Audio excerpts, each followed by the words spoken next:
The denizens of northern Spain were hit the hardest in 1937, and towns such as Guernica were razed almost entirely.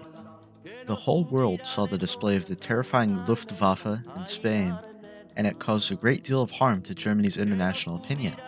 Also in 1937, Franco's second in command, Emilio Mola, died in a plane crash. Franco had won the north completely at the end of 1937, and with its eyes set on Valencia, the pre existing government had to relocate to Barcelona. In January, the Republicans managed to capture the city of Teruel, but it was swiftly taken back in the following month.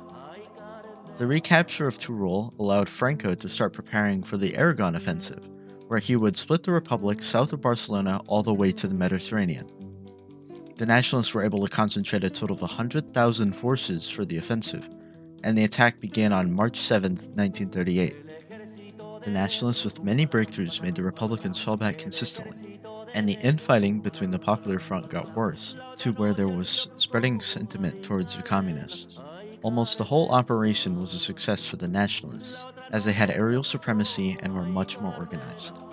Franco's troops reached the coast on April 15th and secured another 40 miles of coastline of it in 4 more days. The new south border for the Republicans in Barcelona was protected by the Ebro River, so they devised a plan to cross and make an assault on the Nationalists. The Republicans managed to encircle a force of Nationalist troops in the first day and took thousands of prisoners.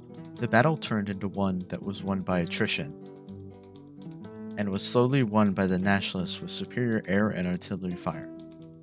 The battle at the Ebro was the last real shot for a comeback in the Republican army, and they were no longer able to complete any strategic objectives. Just before the new year, thousands of Francoist troops would invade the northern area of Catalonia. The city of Barcelona fell on the 26th of January, and the province was taken on the 27th of February when the UK and France officially recognized the Franco regime.